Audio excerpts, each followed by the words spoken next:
of Utah. First up, we'll have some introductions. Tonight we have the most illustrious Grand Master, Cryptic Masons of Utah, Reed Fanning, with us. We also have the most excellent Grand High Priest of Utah, Jeffrey Hamilton, with us. We have the Right Eminent Grand Commander, Knights Templar of Idaho, Jeremy Vaughn, with us. And we also have with us tonight the Sovereign Grand Master of the Grand Council of the Allied Masonic Degrees of the United States of America, Most Venerable Glenn A. Cook, with us tonight. Thanks for all being here. And if you have a wonderful title, like most of us do, and I missed you, I do apologize. Tonight's speaker is Adam Goldman. He is the Grand Orator for the Grand Lodge of the District of Columbia. He's also the Orator for Benjamin B. French Lodge number 15, one of the premier esoteric lodges in America. He belongs to several Grand Lodges and research lodges in California, Europe, and Central America. He is active in several occult bodies that focus on the Western Esoteric Tradition, such as the Masonic Rosicrucians in England and America. Brother Goldman has written numerous articles for Masonic journals and blogs, and is currently researching a new book that promises to reveal many of the hidden meanings behind the symbols of our craft, including the true identity of the Grand Master Hiram Abiff. Brother Goldman, welcome, and I will let you introduce your the title of your lecture this evening, and it's all yours. Thank you, companion and companions all, and Sir Knights and everybody else. Thank you so much for having me tonight. I'll share in just one second. Let me make sure I got the power, and I do. All right. Let me see. I know I got to make this smaller. And I'll keep someone up here in the corner, hopefully, but I checked earlier, and I think I heard that you all can hear me just fine. And can you guys see my screen as well now? Good? All right, thanks. All right. I guess I'll say on behalf of Michael D. Nicholas, Sr., the Grand Master of Masons of the Grand Lodge of the District of Columbia, and all the Grand Lodge officer, I bring fraternal welcome. I know also Sylvanus Anuset, I think, is our most excellent Grand High Priest right now. Tonight we're gonna be learning about astrotheology of the York Rite. Astrotheology, for those, probably most have never heard this term. Astro, obviously, astrology, the study of the movements of and positions of celestial bodies. Theology is the study of the attributes and nature of God, put them together. And really what we're looking at is study of the symbolism of the York Rite degrees, Freemasonry in general, and then we'll hone in on the York Rite degrees. And how these symbols hide both of those things. They obscure both celestial and planetary movements and maybe more ancient teachings about the nature of deity.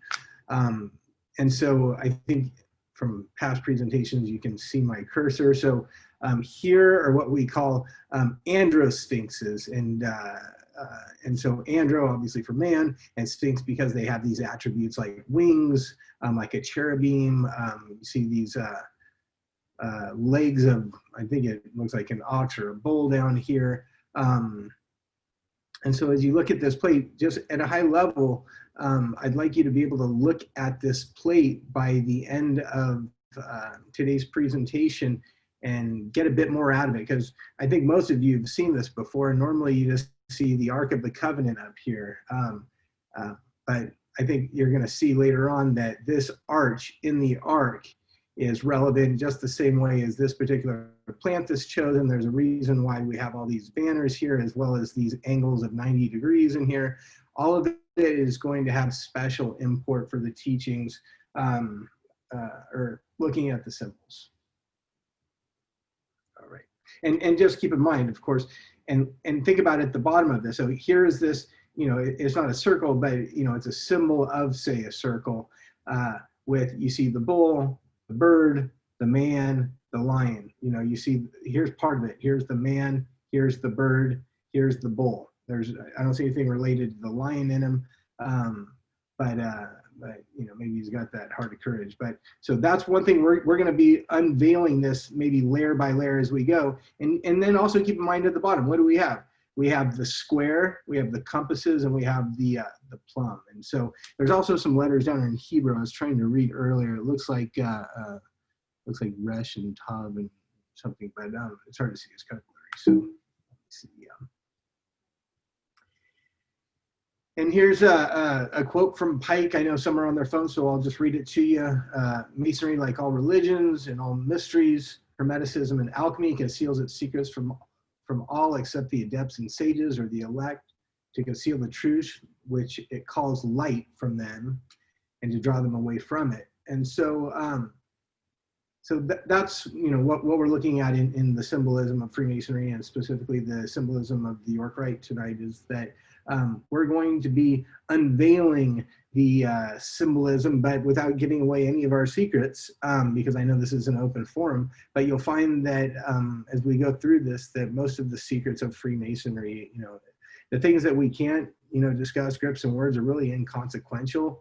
If you know, truth be told, the real secrets are, you know, hidden in the symbols, which, you know, if anybody with, you know, a library card and some old dusty books can find a lot of these ancient secrets. And so the study of astrology is one way. If you've been to some of my other presentations, you'll see that, you know, Kabbalah and alchemy or other ways, but really they're all saying the same types of things. It's just the ancient alchemists, you know, much like the, you know, we had operative Masons before there were speculative Masons. Well, there was operative and speculative alchemists, and Kabbalists. There was, you know, kind of theoretical and practical. So this is just one way that we're going to look at our symbols, but these symbols can be viewed through a variety of lenses. So, but tonight is going to be astrology. And before we get going, I want to start with something, you know, a story that hopefully most of us are aware of. And this is the story of the golden calf in the Old Testament. And this is where Moses goes up to Mount Sinai to get the 10 Commandments, and he goes up and he's, I think he's gone for 40 days or so. And Yahweh says, hey, you won't believe it, but, you know, that one thing that we told these kids not to do, the Israelites, you've been gone so long, they're going back to worshiping their old God. So this dude Aaron, he, you know, gets all the earrings from the Israelitish women and, you know, melts them down, these gold earrings, and creates a golden calf with them. And Moses, you know, he's up there and he's just, you know, finally got his 10 Commandments. He's like, no, you know, this can't be happening. Right as we're getting these things, you know, these guys are going to go back to their pagan ways. And so, so Moses goes down and he's like, you know, I'm not going to be pissed. I'm not going to be pissed, right? And he gets there and he sees him and he just like throws down the 10 Commandments and he destroys this golden calf. And so why do I tell you this? Is because this is the first lesson in the study of astrotheology, because Freemasonry, at least Blue Lodge Freemasonry, is rooted, you know, almost exclusively in the Old Testament, which is, you know, the story that we see here with Moses and Aaron and the golden calf. More so New Testament in the York Rite degrees, but or at least certainly in the Templar section of the York Rite. But so as we look at this story, what we see is an astrological story. So when is this happening? You got to remember that we're in the age of Taurus, from around 4,000 years before the Common Era till about 2,000 years before the Common Era. This is taking place about 2000 BC, right as we're making this transition from the age of Taurus into the age of Aries. And so what it's telling you, and these big ages, they're represented, you know, with a couple different ways, but the sun being in the astrological sign is one way. And so the sun, which is, all Masons love this symbol, the point within a circle, or a circumpunct, that's the symbol for both the sun and the alchemical symbol for gold.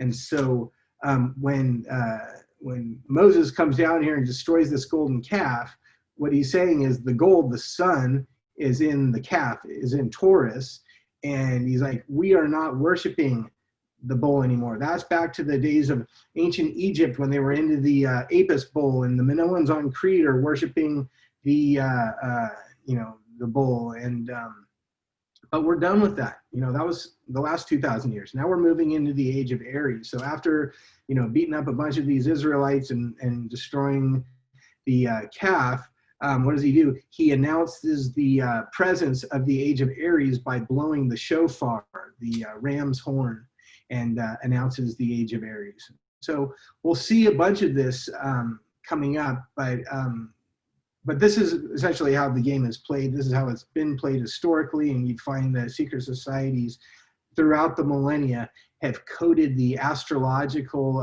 movements through the personification of either the houses of the zodiac or the planets themselves. And so that's the way we're going to look at the degrees of Freemasonry today. And again,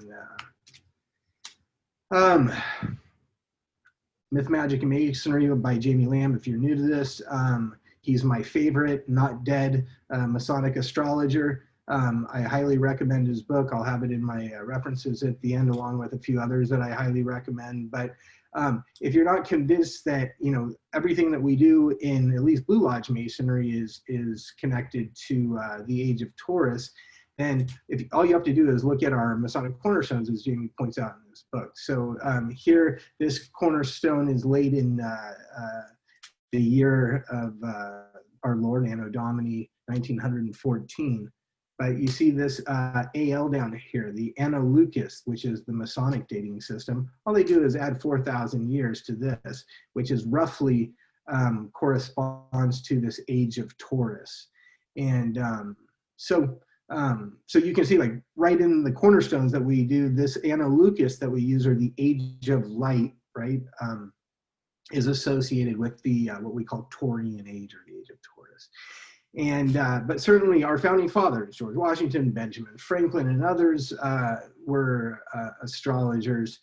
And they lined up the nation's capital, where I am, the District of Columbia, to certain movements and stars and zodiacal leanings. And so they're all astrologers, but they're also alchemists. I mean, here's George laying this Taurian cornerstone, and you see this brother right here, he's holding a pillow, and we all know what's on there: corn, wine, and oil.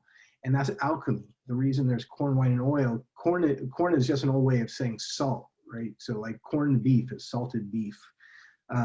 Wine is mercury, and oil is sulfur. So it's what we call the tria prima, or the three principal elements: salt, mercury, and yeah. So anyway, but just to give you an idea that when you see these, these reliefs, and we just take these at a very superficial value. We just take these very superficially, and we think, that we as Masons, we see all this stuff that other people don't. Believe me, Masons don't see these things. This is, but occultists do, and which is, again, why this is called myth, magic, and Masonry, because the occultist sees more in Freemasonry than a lot of Masons do, truth be told. All right. So let me just check quickly, make sure everyone, you can still hear me. Thumbs up, Kevin. I can see you. And yep. Okay, good. All right. Thanks. Okay. All right. So like I said, we're going to be together for a moment here. I'm guessing this is the first time I've ever done this presentation, by the way, so bear with me. But I want this to be time well spent. I know that you guys have been to your, councils and your commanderies and your chapters for years, like I have, and it's, a lot of these symbols for so many years I looked at and just, went right over my head. And when we think of the, master of this veil tells you that he does one thing, and this veil tells you, and then the captain of the host tells you something else. But we get used to like just hearing those things and believing them instead of scratching at the surface. And so with that, tonight I want to really like dig in and you know, not get too complex, hopefully, but just hammer home a couple of concepts. What is this royal arch? Why do we call it a royal arch? And here is, you know, they make it quite obvious in this, although a lot of us look, you know, right past it. But look at the zodiac arch here, or as we say, zodiac or a zodiacal arch. Okay, what is this keystone? You know, what is the whole point of it? Is it really just to keep this archway from falling apart? Is it, or is there something that has a cult or an esoteric or a hidden meaning? So what's the hidden meaning behind the keystone up there? Why did the builder reject it? I mean, another fun one I thought that would be interesting that we could talk about, that every Mason hears since the first moment they're brought into Masonry and they're put into the northeast corner to be closer to the master, is, you know, that it's dark in the north. But why do we say that it's dark in the north? I mean, you know, the wisdom and the light is in these, sure, yeah. I mean, but why in particular do we say that? And so astrologically, there is a reason. And then finally, by learning those first three, it's going to hopefully shed some light on, you know, who are these guys? Who is Hiram? Who is Solomon? And so let me just make sure there's nothing I need to tell you more about that one. Oh, and just maybe quickly, I wanted to just make sure that you guys keep seeing this. I'm going to point it out when we go through. So again, here is the golden calf, right? And you can see it's an earth sign, and right here is telling you that Taurus is ruled by Venus, and so that's going to become important shortly. And here's Aries, right? Here's the shofar that's blown, and then this is telling you that it's ruled by Mars, which is a fire sign. So, but anyway, just keep an eye on some of these concepts, right? So here's our wisdom, strength, and beauty, and zodiac, and then here's our Taurian age of the Old Testament. All right. So we need to quickly just go over kind of some of the rules of the road. You know, they don't make this stuff easy. They don't want everyone to know what these symbols are, but I'm going to help you uncover them. So, you know, the first thing I thought would be interesting is, you know, what you're looking at right here as you walk in the west gate of the Masonic Lodge room. And for those that aren't Masons, when you look at a picture of a lodge room online, you know, there's two doors. One of them has two pillars around it. These are those two pillars, actually, looking at them from the top down. This is the, I mean, really, it's this part right here. So this is one of the pillars, the male pillar, and then this is the female pillar right here. And for those familiar with the Noahide legend, then there's even more here. But I thought that was interesting because above those two pillars, right, is the heavenly sphere and the terrestrial sphere. And so that's what we're going to look at here. So, and by the way, imagine that the, you know, this is the middle of the lodge room, which I'll show you here shortly. And which way do, you know, these young Masons move around the lodge room? They're moving to represent these planets and the planetary ellipses around. And this is what we call a geocentric or a flat Earth model. So this is the Earth in the middle. But this is, you know, obviously antiquated. But this is what it's all based on. And then also we're going to be dealing with the ancient planets, what we call the ancient Chaldean planet system. And so, you know, obviously in the old days, they didn't have Hubble space telescopes. And so as far as you could see with the naked eye was to Saturn. So the mythologies of the Greeks, the Romans, and the Egyptians, and the Mesopotamians, these were all mythologies and astrologies that were centered around what they called 7 planets, because the luminaries, the sun, the moon, and then us, the master, right? The sun, the moon, the master of the lodge. But the sun and the moon are both luminaries, but planets as well. So we have 7, the perfect 7, the 7 of completion, the 7 of the book of Genesis, days of creation. In the beginning, God created the heavens and the earth. That's what we're looking at here. Genesis 1:1. And then on this side, by contrast, now these planets, they move counterclockwise within this clockwise moving zodiac. And so the zodiac is divided into 12. See also the 12 tribes of Israel, right? Which we use in the York Rite. And so these 12 tribes of Israel and the 12 apostles of Christ and the 12 labors of Hercules, and you name the 12, is based on these 12 zodiacal signs. We have 12 months in the year, make no mistake about it, because of this. And so, and so when you look at a zodiac, and I'll probably show you one that's clearer in the next slide. Let me see. I think, yeah, I'll show you in the next slide. It might be a little bit clearer than this one. But I will say that when you're looking at these, right, so here is, imagine if this is you in the middle, this is your horizon, this is the east. This is you looking east. So if you look at a current zodiac and you look at this point right here, which we call the ascendant, this is the zodiac is rising in the east, right, to open and adorn the day. So if you see the sun coming up right here over the ascendant, that is the actual sunrise of the day, where it's rising. Whatever sign is right here is where it's rising. When you see the sun get up to here, this is the sun at meridian height, the beauty and glory of the day. And then as the sun sets in the west to close the day, right? So here's your 3 stations of the sun: rising in the east, beauty and glory of the day, sunsets in the west. Guess what? When it goes down into the north, so if this is east, south, west, so in the north, guess what? We don't see the sun. There is no sun. The sun that we revere so much in Masonry that we name our pillar officers, that we give them this, representation, each one representing a phase of the sun, much like in Hinduism, the Trimurti, Brahma, Vishnu, Shiva, all representing those same phases of the sun. But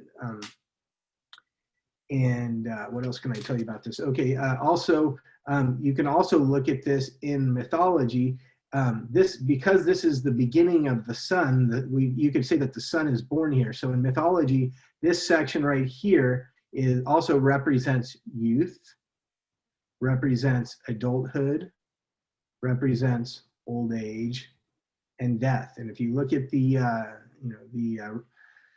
carvings of when the Grand Master Hiram Abiff dies, you always see right down here in the north, right down here where the sun is, cold. It's, this is the winter months, right? So, and remember, so this is the spring, this is the fall, this is the winter, fall, autumn. Oh no, summer. I'm sorry, summer.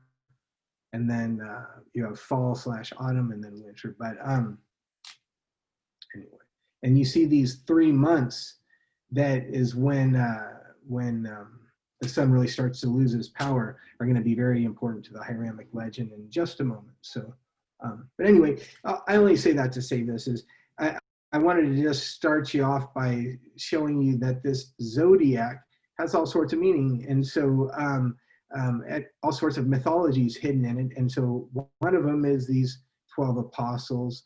One is the, and remember, each one of these seasons is divided into 3 months. And so when the sun, when the Grand Master Hiram Abiff, he's assaulted by 3 ruffians, until he dies down here, right? These are your 3 ruffians: Scorpio, Sagittarius, and Capricorn, the winter months. So, but we'll get into that more. Looking at the lodge room and how it corresponds. So, and by the way, I noticed as I was making a couple of notes today, this is actually upside down version of what I wanted. I wanted the winter down here, so I should have found a better one. So do me a favor and imagine this upside down where the summer is up top. Because I want you to think of, again, this is called the ascendant.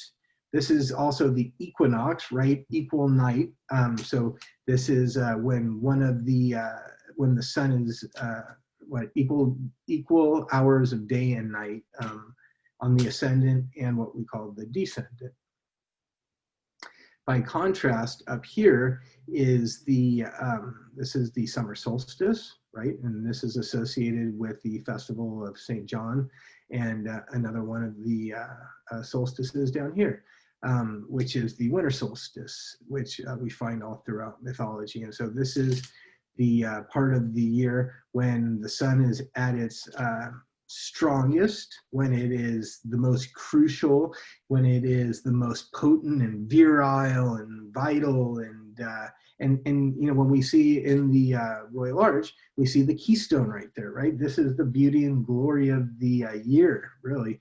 And when we say beauty and glory of the day, remember, day in Latin is Deus, or God. And so, but when we see when the sun gets to this part of the year, which is June 21st to 22nd, more or less, that is when when the sun is the most potent. And so in Royal Arch Freemasonry, they jam a keystone right there, and a Lewis, I think they also call it. And so that's right there. So anyway, but you'll see, we'll look at some of the Royal Arch symbols again a bit later.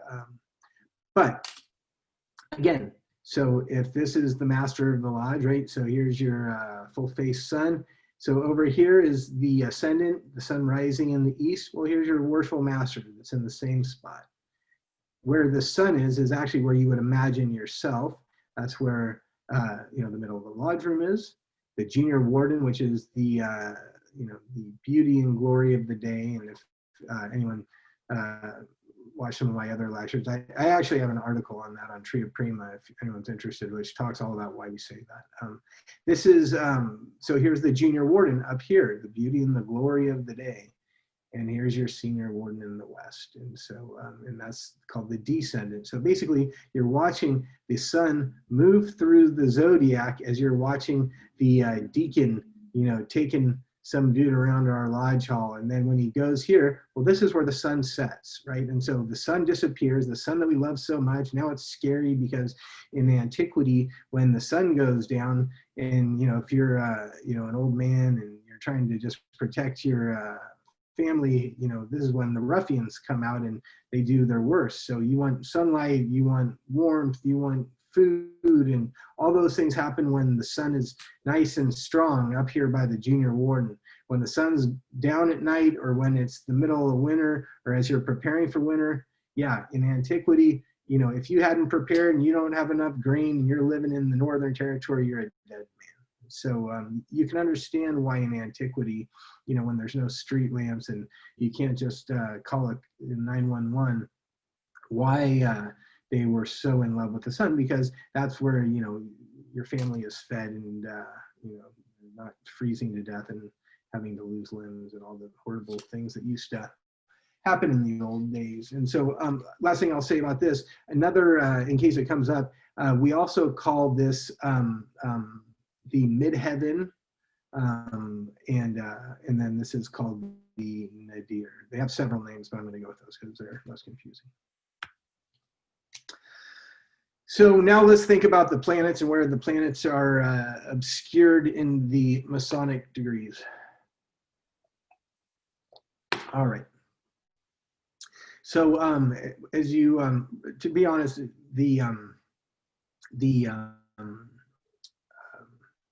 what we call the Shekinah in the Kabbalah, the female spirit is really overarching all of Freemasonry. And I'll talk about it more towards the end of this presentation, but looking back to the Chaldean planetary system, the closest to the moon, therefore the fastest mover, and the most immediate effects, obviously the moon, you know, like controls the tides in the oceans, and since your body is over 90% water, it's, you know, it obviously has an effect on your brain chemistry. And we know that when you know, there are full moons, that there's more, you know, homicides and other acts of aggression. And that's because of the magnetic pull of the moon on water. And so when it's shifting water around within your brain, it's going to affect the way your brain is firing. And that's why when somebody's crazy, we call them a lunatic, right? From Luna, which is one of the old names of the moon. And then also in astrology, I should say that we consider the moon female. And so that's why you have women's menstrual cycles, menstrual coming from the word moon, just like Monday comes from moon. But the woman's menstrual cycle is, basically in the same kind of 29.5-day cycle that the moon follows. So it makes sense why in antiquity that the moon would be associated with the sacred feminine or the female principle. But when we go into the lodge room and we become Masons, we learn about, faith, hope, and charity, these great goddesses. And, these are these principles that we should all endeavor to embody in our daily lives. And, but the interesting thing is that when you look at a old etching of faith, hope, and charity, like this one from, looks like Scottish Rite degrees, from the Rose Qual maybe. Here you see the, here is one of them. Here's Faith, and she's just showing you the right side of her face. Then, here's Hope, and she's showing you, the whole thing. She's showing you both eyeballs and, a real pretty look. And then this one's playing coy. Here's Charity, and she's only showing you one side of her face. Well, if you look at this cycle of the moon, you see as the moon is building up, it's what we call waxing on, right, young grasshopper. And so you have a waxing crescent, and it shows you part of its face, right? The moon, she's only showing you this left-hand side of her face here. Then at its zenith, a full moon shows you exactly that, the full face of the moon. And then the waning crescent only shows you that left side. So, so you can see that even in the Masonic degrees, we have a placeholder for the moon. And so, but beside that, again, we hear, from the beginning that the three lesser lights of Masonry are the sun, the moon, master of the lodge. So you're hearing about the moon from the get-go, really. And if any of you are interested more, I get it more into the some of these symbols and how that this is the phallus symbol right here, and this is the what they call the yoni or the vagina right here. In my sex magic and other lectures, I talk more about the hidden meanings of square and compasses and others. All right. So the next planet you would imagine, according to the Chaldean order, is Mercury, the messenger god. And so Mercury was what they call a psychopomp. He was the only one that was really able to just go at will into the underworld, like Jesus could go into the underworld. And but he could come and go at will. And anyone that knows like the story of Eurydice, Persephone and Demeter and all of those wonderful mythologies, you'll know that it's Hermes or Mercury that gets to go in and kind of negotiate on behalf of God. And so, but it's interesting, that our senior deacon, has this same role in the lodge room. He carries messages from the worshipful master in the east to the senior warden in the west or elsewhere about the lodge. And the other deacon, the junior, right, he does the same thing, but from the senior to the junior wardens. And so yeah. And so immediately you're like, this guy kind of is the messenger. And so that does sound a lot like, the attributions to the god Mercury. But more than that, very interestingly, is you ever wonder why the worshipful master and the two wardens, they're all these wonderful 90-degree angles to each other, which is great, because like we saw earlier in the zodiacal model, that if you divide the zodiac into equinoxes and solstices, you get these two perfect 90-degree angles, or you get four perfect 90-degree angles. You know, an angle of 90 degrees, or the fourth of a circle, right? And so, which is literally what you're looking at when you're looking at these things. The fourth of a circle, because the zodiac obviously is a circle. So but this, you know, deacon, you know, both of them, but we'll stick with the senior deacon, and, you know, where does he sit? Not at like this wonderful angle. He sits in front of, to the right of the worshipful master in the east, right? Like this weird precarious spot. Like, it's not like they just put him to the side like a treasurer or secretary. It's like in front of, and even more awkwardly, just kind of slightly off to the side. But why would they do that? You know, knowing that everything has a reason, although it's been lost, you know, for those that aren't, you know, looking for it. And so down here in this corner, what you see is, here is a segment of the zodiac. So because we know circles are 360 degrees, and we know that there's 12 apostles, 12 zodiac signs, and et cetera, then 12 divided by 360, we know that each one of these is 30 degrees, right? And so one sign of the zodiac is 30 degrees of the entire zodiac. So I'm a Capricorn.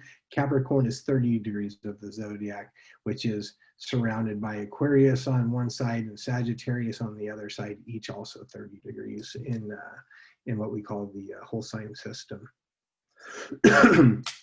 Interestingly, right, and remember here in this, here's the north, right? That's dark in the north. Right over here is your worshipful master. Well, you can break up these 30-degree segments, or 30-degree zodiacal signs, into 10-degree segments. Guess what they're called? Decans, right? Here's your senior decan. He's a 10th of the degree in front of, to the right of the worshipful master in the east, right?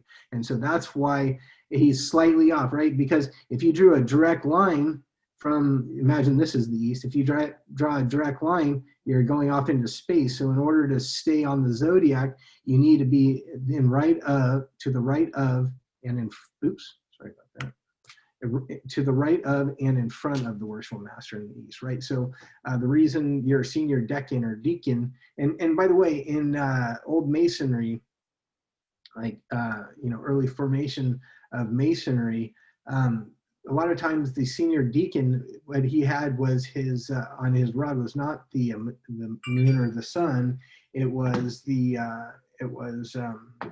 Hermes. It was the messenger god Hermes, and Hermes is just another name for Mercury. And so, yeah, and I mean, and then you think about when you're in a lodge room, I mean, this is what you're looking at, right? I mean, we look at it all the time. Again, here's your golden calf, here's Taurus, and here's, you know, your shofar blowing Moses, announcing Aries, right? It's also your Dodge Ram, right? This is your, I mean, all sorts of stuff here is you know, in the symbol. But yeah, make no mistake, Dodge Ram, the Dodge family are, you know, occultists, bonesmen from Yale, you name it. But they know, right? So they didn't just arbitrarily come up with a Dodge Ram. It was because of the age of Aries. And further, when you're looking at the trestle board floor of the lodge room, the reason why it's black and white, if you don't know already, is lunar and solar squares. These are all representing the, you know, the two luminaries in there. Anything else to tell you there? No. All right. Okay, so we would imagine next planet, we should be able to see something about the next planet, which in the Chaldean order would be Venus. And indeed, you know, although we did just see it, you know, here in the lodge room, here is this, and I'll show you why in 1 second. But I picked something else just to mix it up a little bit. So here's the order of the Eastern Star. Its symbol is a pentagram, or what we call the 5-pointed star. The reason why the 5-pointed star is a symbol of Venus, if you track Venus's movement throughout its year, as it moves around the sun, or in this case, I guess they're saying the Earth, so this is must be an older geocentric plate. But anyway, or no, I think it's watching it, I'm sorry, from the perspective of Earth, when you're watching the movement, if you track it over time, this is the symbol that Venus makes in the heavens, and you can see that it's clearly a pentagram. And so this is why in antiquity, the pentagram has been a symbol of Venus. And so the goddess Venus, she, in Greek mythology, or also in Roman mythology, became Venus Columba. She was Aphrodite in Greek mythology, Venus Columba in Roman. And the Columba part of Venus Columba is, why we have a Christopher Columbus Day that just passed, and why we have a Columbine High School and a Columbia Pictures in where I am, the District of Columbia, the district of the goddess Venus Columba, or Columbia. And so it is, the astrological forefathers, Benjamin Franklin, George Washington, Pierre Charles L'Enfant, and others, they coded Venus throughout this city that I'm in right now. And so everywhere we look on the American flag, you see the 5-pointed stars up in the upper left corner. And like this, they're white on a blue background. But also, I found this interesting. If you look closely here, and I'm not a member of OES, so I can say anything about them. So she's carrying the scales of Libra here, right? So it's obvious that, here's an astrological, and here, look, she's doing this kind of hermetic thing, pointing up, as above, and then probably so below, this kind of hermetic teachings thingamajig. And then up here, this could either be Scorpio, which we'll get into later, but also, again, knowing that this is a co-ed, maybe this has something to do with the spirit. Remember I said earlier that Shekinah, or the spirit, the female spirit of God, is kind of this universe or space that we're living in right now, sometimes symbolized by the bird, because it's kind of like the Holy Spirit. The Holy Spirit is feminine. In Hebrew, we find Ruach Elohim, and the Ruach is feminine. So anyway, but we call it that because birds flap their wings, move air, and symbolically it's like the Holy Spirit, I guess. So anyway. And so, but I mean, just to tell you quickly about, why would they revere Venus? I mean, Venus is, love and pleasure, relationships, attraction, friendships. I mean, these wonderful attributes that are associated with that planet. And so, there's two what we call benefic planets, very benefic planets, one in the day and one at night. So, like me, if you're born at night, your most benefic planet is Venus. If you're born in the day, kind of like your go-to would be Jupiter. So anyway, and then lastly, again, I get into this a lot deeper into some of my occult teachings lectures, but if you are interested, look at those. But you'll find that in the ancient secret societies, they worship Venus Columba, or the sacred feminine. Like the Templars were accused of having these pentagrams and doing all sorts of things, but really it was because of Venus. And to talk about Venus, or Our Lady, they didn't call her Venus. They didn't need to. They just called her Our Lady. And so in French, that's Notre Dame, and in Latin, Nostradamus. And so you see the Our Lady Venus, the 5-pointed star, the goddess of love, Aphrodite, hidden everywhere. So if there's all these other planets, you got to assume that there's somebody representing the sun here, right? And so I give you the widow's son, the Grand Master Hiram Abiff. And, he's, like I said earlier, he's the sun if you study astrology, because, he's killed by these 3 ruffians, which are quite obviously, it's the sun moving through the year. Sun's moving through the year, and it's, starting over there at Aries, and it, finally gets over, which is, early May, and then it starts, moving throughout the year, and it, all your crops are growing, and everything's going great. You're going to the beach wearing a bikini, if you're Joe Martinez, and so up there at June 21st for the solstice, and then, but man, you get down into the autumnal solstice, and then things are getting a bit dodgy. You're getting a bit worried, and it's about to start getting dark, and it's going to be cold, and hopefully you stored up some grain for the winter, because you're going to be locked in the house and shoveling driveways and all that. But how does that relate is when you start moving into those months, beginning with Scorpio.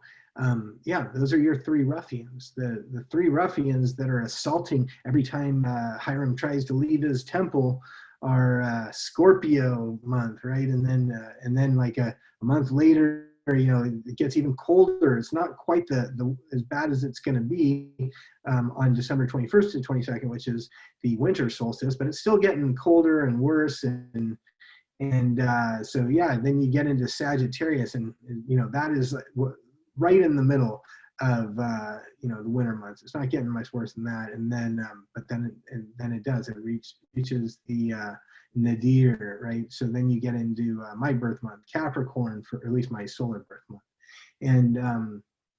and so but then you get there, and man, the sun is just like completely useless down there.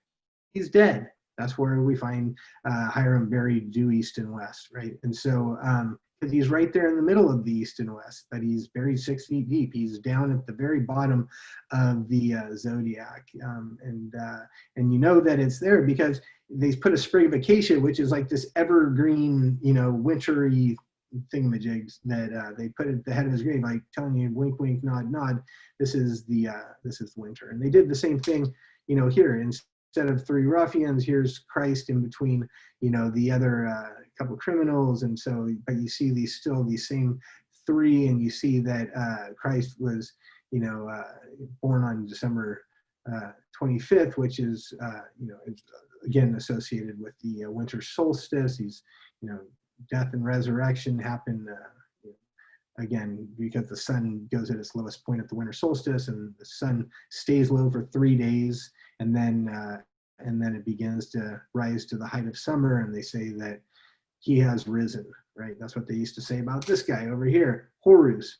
The ascendant in the zodiac is also called the hour marker in the tradition that I follow, Hellenistic astrology, or the horoscopos, and that comes from Horus, right? And that, but we say of the worshipful master, the sun rises in the east to open and adorn the day. It's rising over the horizon from the word Horus, and it sets in the west to close the day from the word Set, which was Horus's kind of bad uncle that kills his dad, the devil, Set, or Satan. So anyway, but again, I get further that in other presentations, but it's the same thing that Isis and Horus and Osiris, these are all solar cycles, right? And so instead of a keystone, he's got this key down here. It's called the Ankh, which means life. And if you're a Kabbalist, it's associated with the tree of life. And then, but another thing, interesting connection. Remember, we're talking about Hiram in the Old Testament and the Torah, and so and Hiram is just made up of 3 letters, Hey, Resh, and Mem, or Mem Safit, and there's no vowels in the Torah, and so you basically have 3 letters, H, R, and M, which may have been pronounced Hiram, but it could just as easily, as Tim Hogan writes in one of his books, been pronounced Hermes. And so Hiram and Hermes is actually the same name. We're guessing the way it sounded. Nobody knows, all these theologians and biblical scholars that tell you that, these names are pronounced Zerubbabel, and nobody knows. These are guesses because the vowels weren't there. The addition of the vowels came much later. But again, all sorts of like solar stuff going on. Remember, we saw inside the zodiac, there's a cross. Here's the cross that is, what do you call it? two equinoxes, right? So here is the spring equinox, and here's the autumnal equinox, and up here is the solstice, and they all, and I mean, when they put the sign above Jesus' head, INRI, which you know, I know is important in Masonry as well. You know, they tell you that it means Yeshua Nazarene Rex Judeum, right? Jesus of Nazareth, King of the Jews. But it also has alchemical and astrological meanings, which, if you're interested, look into those. But lots of you know, astrology, alchemy, and Kabbalah hidden in here. Way too much to scratch the surface. So we're going to just say that interesting that these kind of support this story, but we really just care about this guy here for today. And then how does Hiram come to even, you know, be working on King Solomon's temple in the first place, right? He's sent by Hiram of Tyre, right? And so, and what do we see here in the, you know, John 3:16, that God so loved the world, he sent his only begotten son, right? And so, but you see this all the time, is like this Father God sending his, you know, one of his kids to go save the day, to be the hero of the story. Read Joseph Campbell's A Hero with 1,000 Faces. And, you know, Zeus / Jupiter, right? Always sending, you know, an Apollo or a Dionysus, or, you know, some kid to go fight some battle for him, right? Because Zeus is always busy with some chick. Like, this guy is crazy. But, and I know this is over, so I'm not going to get into this, but if you think about, you know, this symbol right here, again, I already told you that, you know, one of the meanings, and by the way, I'm not dogmatic. There's no single meaning for any of this. This is layers of meaning. They're symbols, and they're meant to be used by the teacher, however he or she sees fit to teach the lessons that he or she wants. And so for today, we are going to say that this pentagram is Venus. You can tell because here's her vagina right here. You can see there's the this letter Y represents the pelvic cross. And but if you think about what this says around here, it's the same type of stuff. It's God sending somebody to do his work. So I want to get into some of the other stuff. So we'll just kind of gloss over these. But bottom line is, yes, there's a Jupiter, which would be the next planet after.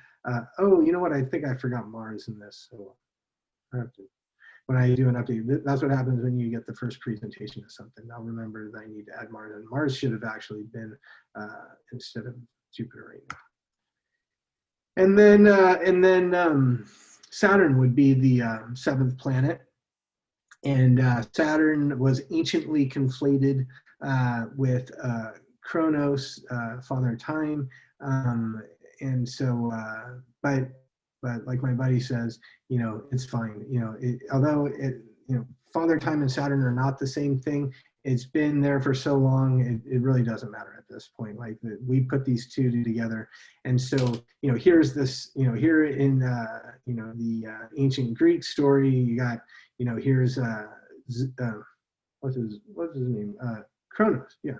Kronos is doing what he does, which is eating babies.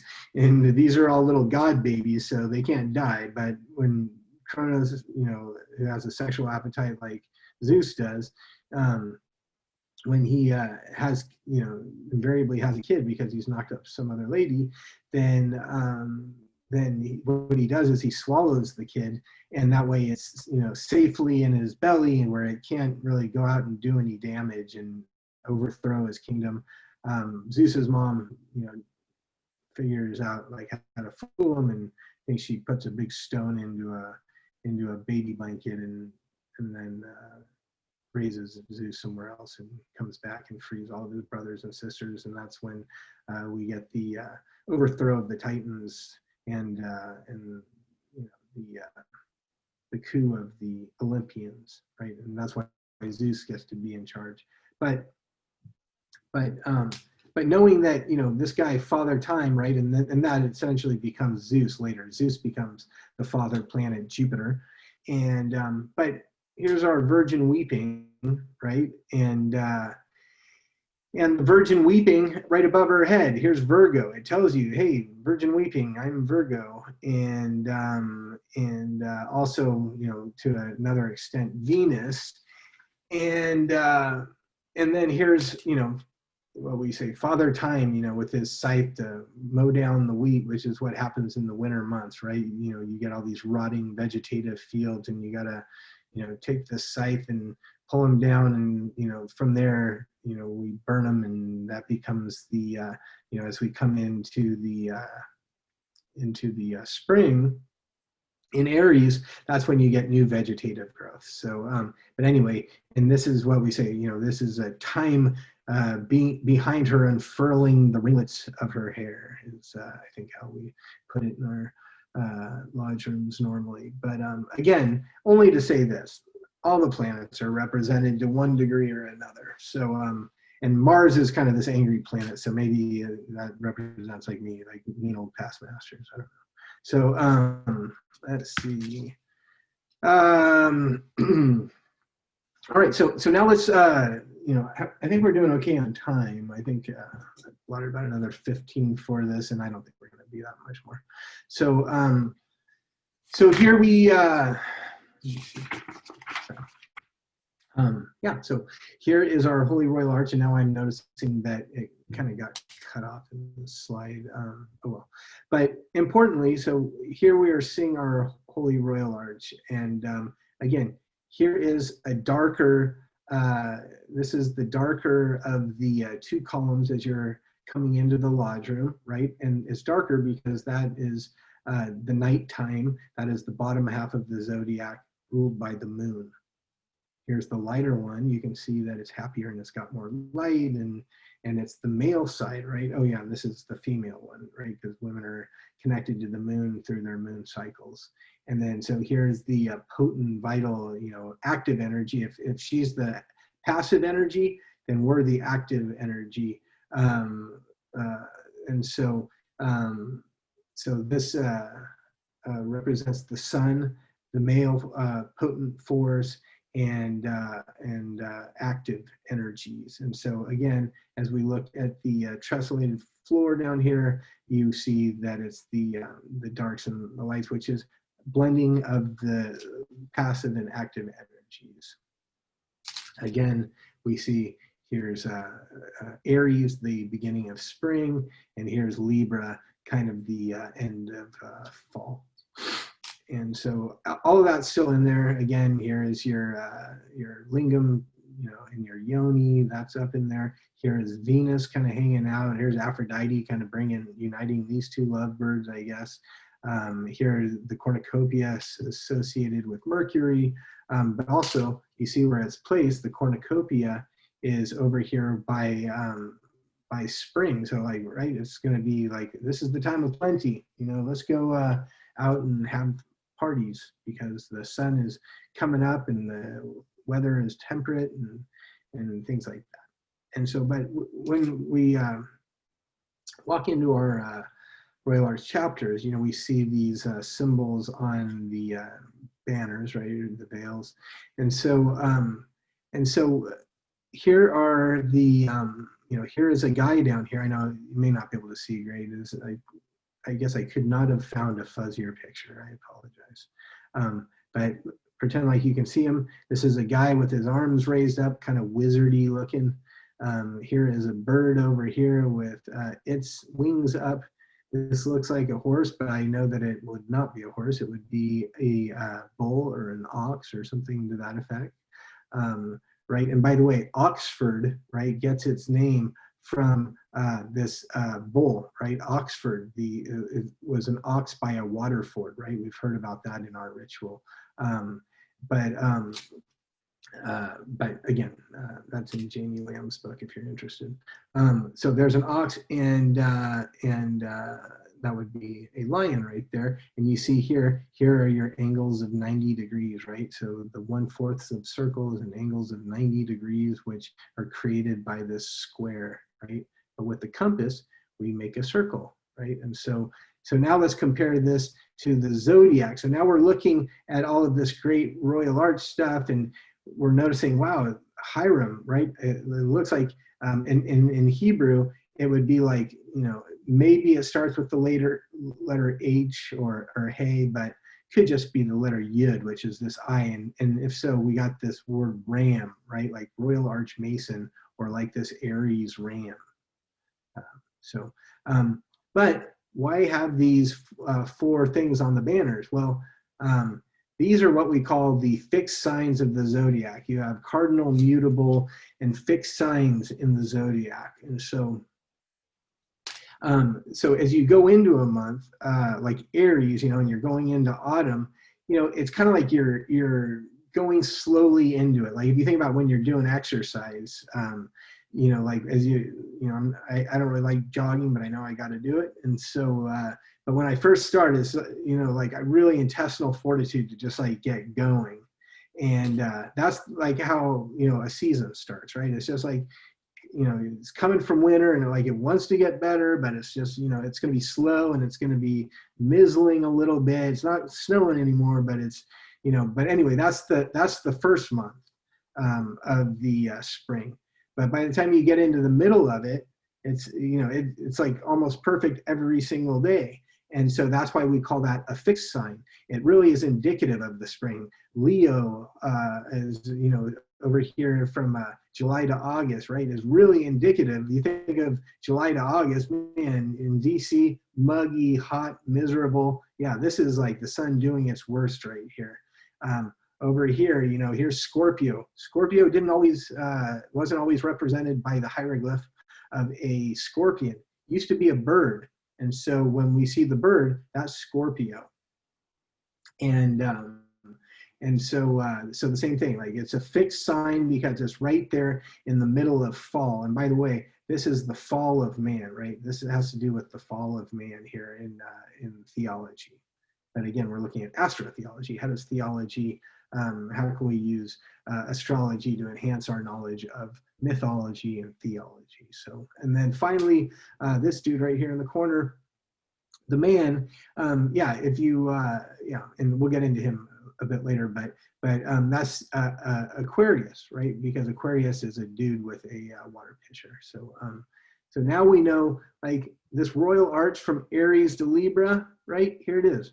There's your royal arch from Aries all the way to Libra. You can see, there it is. There's your holy royal arch right there. Your keystone is the sun at meridian height when the sun is its most potent. It's this kind of fixed sign of Leo. And you can think in a lot of these societies, I won't talk about Masonry, but maybe in the Eleusinian mysteries or some of the Egyptian ones, when the candidate had died and they were going to resurrect him, they did all sorts of what they call, leonine or like grips and words associated with Leo, right? And so all sorts of lion, things when they were grabbing you and whatever. So Masons probably would recognize some of that as well. So, but again, it's astrological. And so, and if we were in one of our super secret meetings and I could talk more about our secret stuff, then I would tell you, why the other stuff that we do is all astrological too. But you have to invite me to a private meeting for that. Okay, and then from Ezekiel's vision, right? Ezekiel sees these 4 animals in his vision. What does he see first? He sees, oh wait, I think I have that on another slide. Never mind, we'll get to that later. Yep, right here. What does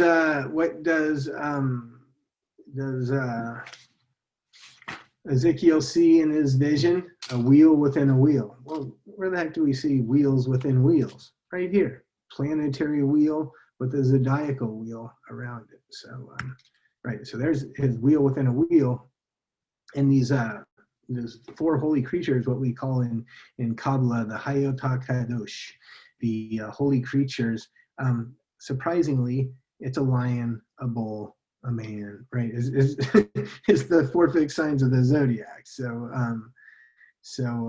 yeah, anyway.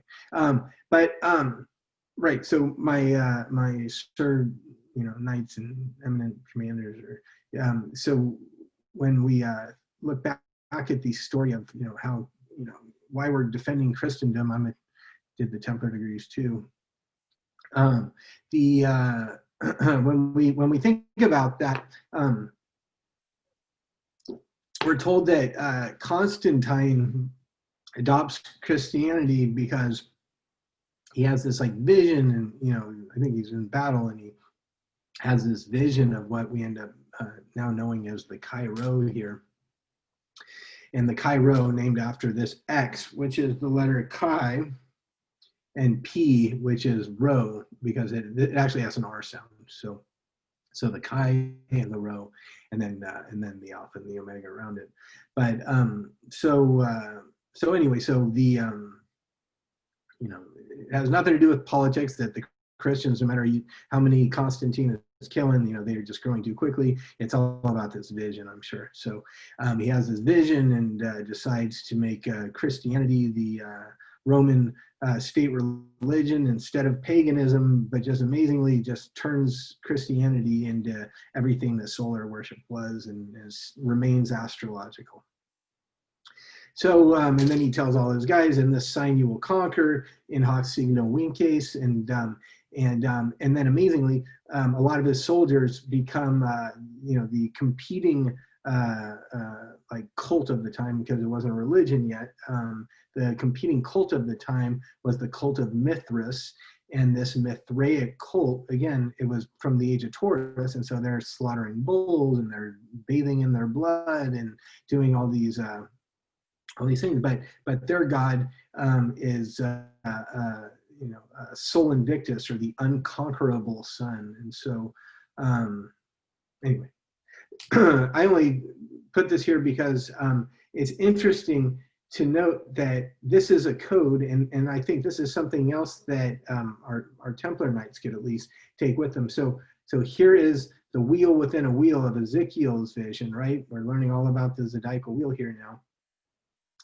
And so if you think what this is, this Chi right here, this X, what they're telling you is the K sound. And by the way, they're telling you that it's the Chi-Rho because it's the K, Chi, and the P, the Rho, R.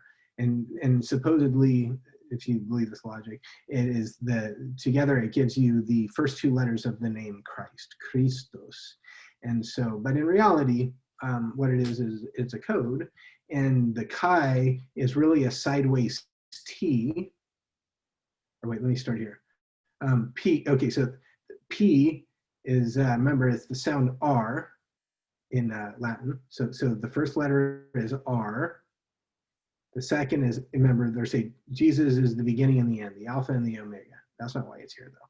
But that's why they tell you it's here. But so R, and then Omega is O. And this Chi is really just the T sound. It's a T on its side that they pretended is an X or a Chi. So R-O-T, and then this last one, Alpha, R-O-T-A. And what do we get? Rota, which is the root of the word rotate. It means wheel in Latin. And so it hides all sorts of other stuff. It's tetragrammaton, a word of 4 letters, and some great stuff. Read Regardi's Golden Dawn book if you want to know more. But anyway, yeah, all right. And but so, what's it all mean? Now we're going to start tying things up in a nice bow. So, what does it all mean? It means that the whole reason why you're coming into Masonry, in antiquity, is because you're learning a set of skills which you will use through sacred acts, meditations, maybe through hallucinogenics if you read P.D. Newman's books. And so the teachings of Freemasonry, Rosicrucianism, and others was intended to teach balance, meditative techniques, and how to harness energies, subtle energies that are within all of us, but we're so obsessed with, some football team, or, what the Kardashians are wearing, or something else, that we're always looking down at our iPhones, and we wear rubber soles on our shoes so we don't feel Mother Earth's vibrations against our feet anymore, because rubber is an insulator. We are eating poison food. Sorry, I'm going to get on a soapbox for 1 second. We're eating poison food and drinking fluoridated water, and all of these things are having the effect of disconnecting us from what in antiquity was their most cherished possession, which was their connection to deity. And so one of the ways they did that, and we find here in the symbol of King Solomon, the mage, that you see what he's doing, this hermetic thing, as above, so below, like Narcissus looking at his reflection in the water. But you see that one half is dark, which means he's learned to harness his feminine, passive, lunar energy. And by the way, you see what's under his chin is the Templar cross. And then, but also his solar energy. And if you're a Kabbalist, there, there's all sorts of other great stuff happening here. But again, here's the phallic upward triangle, which is fire, and the feminine downward triangle, which is alchemical water. Fire and water in Hebrew, we can denote it with the letter sheen, and then the word water, which is mayim. And so sheen and mayim are shemaim, and that's how we say heaven in the book of Genesis 1:1, when we say in the beginning God created the heavens and the earth. And that's 7 words long, and it's just a huge code if you're a big code guy. And then what's his name? King Solomon? No, it's King Solarman, right? And what it actually is Sol Amon. Sol, again, remember I told you that under the cult of Mithras, the solar deity of that religion, or that cult, was Sol, or Sol Invictus, or the ever-conquering sun. And remember, and then Sol, and then A is just and then Mon, Soleiman, or in Arabic they say Suleiman, and Soleiman, and then the Mon, again, Mon from month, Monday, moonday, menstrual, it's the moon. So the perfected human is a hermaphrodite. Hermaphrodite comes from the god Hermes and the goddess Aphrodite. Together, they make the Soleiman, or the Hermaphrodite, or hermaphrodite. And so, again, it's all astrological. It's all zodiacal. And it's all hidden in Freemasonry and the York Rite. And another great book, highly recommend. This is from, I think this one's 1920. Carey and Perry, if you can see. God-Man, the Word Made Flesh. But these parts of the zodiac are each associated with a part of the body, because this is the real King Solomon's temple, right? Look at you touch the sides of your head, the sanctum sanctorum, right? And what are these called? Your temples, right? Your body is the temple. And so your head is associated with Aries, and you can see that in this Carey and Perry zodiac, they have the body, to where the head starts at Aries and the feet end at Pisces. And so, but we find that in antiquity too. And so, Scorpio is associated with groins, and so you'll find that people that have sons that traditionally we call the Scorpios, they have a lot of depending on how that particular sign is aspected, but something related to the sun is vitality, and Scorpio associated with the reproductive system. So vital, maybe they had a bunch of kids, or maybe they're just especially, I don't know. Pisces, again, associated with the feet. Leo with the heart, which is why, in the Wizard of Oz, he's looking for a heart, he's got no heart. This is why, and because the Wizard of Oz is a code too, which I get into another lecture. The Wizard of Oz is the Wizard of Etz. Etz is Etz Haim, or the Tree of Life, from Kabbalah. And maybe at some point, if I had more time, we could do astrology and Kabbalah together, because they fit very nicely together. But bottom line is that the King Solomon's temple is your body. And so All right, and so here we have, we went in the very beginning. We started with the anecdote of the golden calf and how we were moving from Taurus into Aries. Well, then after that, what happened? Where we started on Taurus and Aries. Now let's move into Aquarius. So then baby Jesus comes along, and he's the Lamb of God, right? A lamb is a baby ram. So basically saying like he's carrying in the age of Aries, and you see what he's holding, a solar cross, a zodiacal cross. There's your equinoxes and your solstices, right? And he's got a little zodiac around his head, just like the lamb does, right? With your 4 cardinal points. They've already marked them out for you. And and so but Jesus wasn't just the Lamb of God, he was the Fisher of Men, because beginning at the year 0, when we transition from Aries into Pisces, right? Jesus comes along out of his mother Mary. Mary in Latin is from mare, which means the ocean. And right, he's doing miracles with fishes and you name it. He's walking on water and everything associated with Pisces. And but then later on in the book of Luke, he's going to go have this, Passover supper with the apostles, and he says, where can I go have this, this Passover Seder? And I think the Lord says, go into, I think the town of Bethany, if I'm not mistaken. He says, go into, yonder town type of thing, and there you will find a man with a water pitcher. Well, let me tell you, Middle East, year 0, ain't no guys carrying water pitchers. That was woman's work. Nobody, that wouldn't happen. The only thing that would make any sort of sense is the age of Aquarius, which is its hieroglyph is a man with a water pitcher. And so so we have the dawning of the age of Aquarius, and so we are moving into now, because every couple thousand years, more or less, is when we start moving into these new zodiacal signs. 2,160 is the number we generally use. So at the year 4,000 to 2,000, more or less, we're switching into Taurus. 2,000 to the year 0, we're in Aries. 0 to the year 2,000, more or less, we're in Pisces.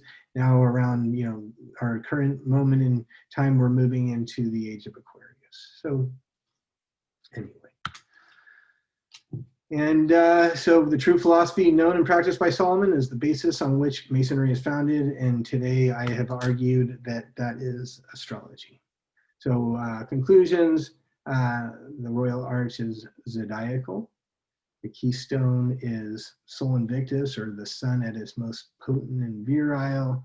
It's dark in the north because that's where the winter is in the zodiac, and that Solomon represents the perfected man, and Hiram the sun.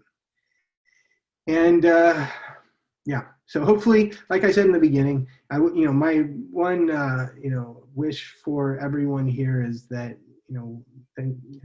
God willing, you'll all be in your chapters and commanderies and councils soon, and you'll be able to look around with your new these hopefully tools that you took with you, that you're able to take with you today, and look around and see things anew, and maybe with a maybe a new zeal for the craft. So if so, great. And I will turn it back now. Let me stop sharing my screen, and then whoever is in charge, you guys just tell me what you want to do, Q&A, or just you want me to just stop. Reed's in charge. Okay. Before we open it up to questions, I'd just like to remind everyone that this is not tiled, so ask your questions appropriately. I will, after we're done with questions, I'll be calling on a couple of people for final remarks. Do we have any questions? Yes, I have a question. Adam, have you seen in your studies anything about the Kali Yuga? Yeah. Yeah. The age, but right. To be honest with you now, Kevin, like that's not really what I'm focusing on. Right now, I'm just going through the astrotheology of it. I'd have to actually think back about what I even know about that right now. Okay, thank you.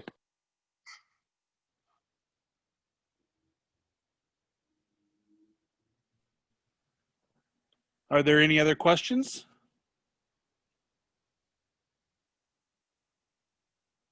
I have another question. On the Eastern Star picture with the two ladies, do you know what that lady on the left is doing? Yeah, I was trying to figure it out. I need to pull up a better picture. I was trying to look and see if I could tell. The most I could see was it looked like she was doing something hermetic. I should have pulled a better one. The one on the right is quite clearly holding the scales of Libra, and it looks like she's pointing maybe a dagger or something, or a candlestick. My picture is pretty bad, but another interesting thing about that, though, if we have any brothers from Lebanon, the Eastern Star is a symbol that pentagram with the same color scheme, I think, but it's just reversed. You'll find it on top of the lodges of the sect known as the Druze, which are essentially like a Gnostic sect in the Middle East. And so, but in Lebanon, they're, I think, particularly politically represented more than other places. And I think they were formed in like 1017. And so I heard in 2017 they were supposed to reveal this big secret, which it's supposed to be in one of the degrees of Scottish Rite, in particular the 25th, but it never obviously came to fruition. And so people in certain circles wonder why the Druze never came out with this promised secret that they were supposed to in 2017. But something else interesting about the Eastern Star, but again, it's Venusian. It's all like associated with Venus, and the light bringer, right? The bright and morning star.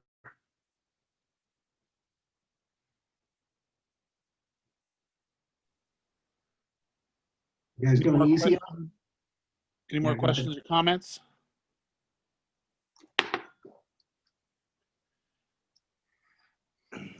Well, thanks everybody for attending, and Adam, thank you very, very much for this enlightening and enjoyable presentation. Right Eminent Jeremy Vaughn, do you have any enlightening words for us? Thank you, most illustrious. First of all, I want to thank you and the companions of our southern jurisdiction for hosting this lecture series. It's been the couple that I've been able to attend have been most interesting and enlightening.